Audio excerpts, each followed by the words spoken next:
കഞ്ചാവ് കേസിൽ 3 വിദ്യാർത്ഥികൾ അറസ്റ്റിലായതിനു പിന്നാലെയാണ് രാഷ്ട്രീയ ആരോപണങ്ങളും ശക്തമായത്. പോലീസ് തന്നെ കുടുക്കിയതാണെന്ന വാദവുമായാണ് SFI പ്രവർത്തകനും യൂണിയൻ ജനറൽ സെക്രട്ടറിയുമായ അഭിരാജ് രംഗത്തെത്തിയത്. മുറിയിൽ കഞ്ചാവ് ഉണ്ടായിരുന്നില്ല, പോലീസ് തന്നെ ബലമായി മുറിയിലേക്ക് കൊണ്ടുപോവുകയായിരുന്നെന്നുമാണ് അഭിരാജിന്റെ വാദം. ഇത് പോലീസുകാർ എന്നെ വിളിച്ചിട്ട് മേലോട്ട് എൻ്റെ റൂമിൽ കൊണ്ട് കാണിച്ചപ്പോൾ എൻ്റെ റൂമിലും ആൾക്കാർ പറഞ്ഞിട്ട് ഇത് നിൻ്റെ റൂമാണോ, നിൻ്റെ റൂമിൽ സാധനം ഉണ്ടല്ലോ, അതുണ്ടല്ലോ ഇതുണ്ടല്ലോ എന്നൊക്കെ പറഞ്ഞിട്ട്. പക്ഷേ എൻ്റെ കബോർഡിലൊന്നുമില്ല, എൻ്റെ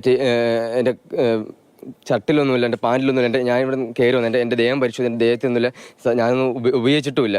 അഭിരാജിന്റെ ഇരവാദം പൂർണ്ണമായും തള്ളിയ തൃക്കാക്കര AC ഹോസ്റ്റൽ മുറിക്കകത്ത് തന്നെ വിദ്യാർത്ഥികൾ ഉണ്ടായിരുന്നുവെന്ന് ആവർത്തിച്ചു. ആകാശിന്റെ മുറിയിൽ നിന്നും 1.9 കിലോയും അഭിരാജിന്റെയും ആദിത്യന്റെയും മുറിയിൽ നിന്ന് 9.7 ഗ്രാം കഞ്ചാവും പിടിച്ചെടുത്തെന്ന് ACP വ്യക്തമാക്കി. റൂമുകളിൽ താമസിക്കുന്നവരുടെ അറിവോ സമ്മതമോ ഇല്ലാതെ മറ്റാർക്കും അവിടെ വരാൻ സാധ്യതയില്ല. അപ്പോൾ അതുകൊണ്ട് അവിടെ താമസിക്കുന്നവർക്ക് അവർ ഇരകളാക്കപ്പെട്ടു എന്ന് പറയുന്നതിൽ അർത്ഥമില്ല. അവർക്ക് കൃത്യമായിട്ടുള്ള ധാരണയുണ്ട്. അവരുടെ സമ്മതമില്ലാതെ റൂമിൽ കയറുക എന്നുള്ളത് സാധിക്കാത്തൊരു കാര്യമാണ്. അപ്പോൾ വിദ്യാർത്ഥികൾക്കിടയിൽ തന്നെ ഉപയോഗിക്കുന്നതിനും വിപണനം ചെയ്യുന്നതിനുമാണ്. അതുകൊണ്ടാണ് കൂടുതൽ ക്വാണ്ടിറ്റി കിട്ടിയതെന്ന് വേണം നമുക്ക് മനസ്സിലാക്കാം. പിന്നാലെ SFI KSU നേതാക്കൾ ആരോപണ പ്രത്യാരോപണങ്ങളുമായി രംഗത്തെത്തി.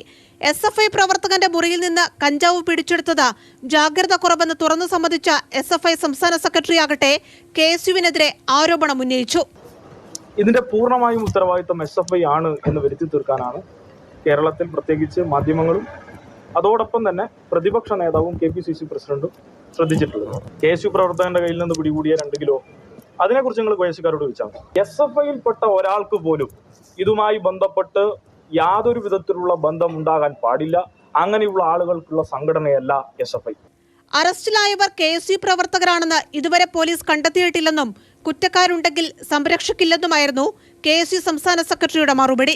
ഏത് രാഷ്ട്രീയത്തിൽപ്പെട്ട ആളുകളായിക്കൊള്ളട്ടെ, അതിൽ KSUക്കാരുണ്ടെങ്കിൽ കൂടിയും അവരെ കയ്യാമം വെച്ച് കൽത്തുറുങ്കിൽ അടയ്ക്കണമെന്നതാണ് ഞങ്ങളുടെ നിലപാട്. പരസ്പരം നമ്മൾക്ക് കരിവാരിത്തേക്കുന്ന രാഷ്ട്രീയമല്ല ഇവിടെ നമുക്ക് വേണ്ടത്. നമുക്ക് വേണ്ടത് ഇതിന്റെ ഒരേ ഒരു ലക്ഷ്യം, പരസ്പര രാഷ്ട്രീയ ആരോപണങ്ങൾ കൊണ്ട്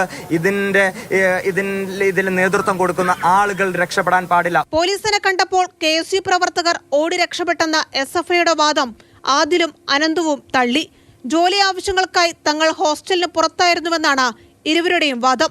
ഇരുകൂട്ടരും ആരോപണ പ്രത്യാരോപണങ്ങൾ ഉന്നയിക്കുമ്പോഴും ലഹരി കേസിൽ പ്രതികളെ ന്യായീകരിക്കാൻ നേതാക്കൾ തയ്യാറായില്ല എന്നത് പ്രതീക്ഷ നൽകുന്നതാണ്.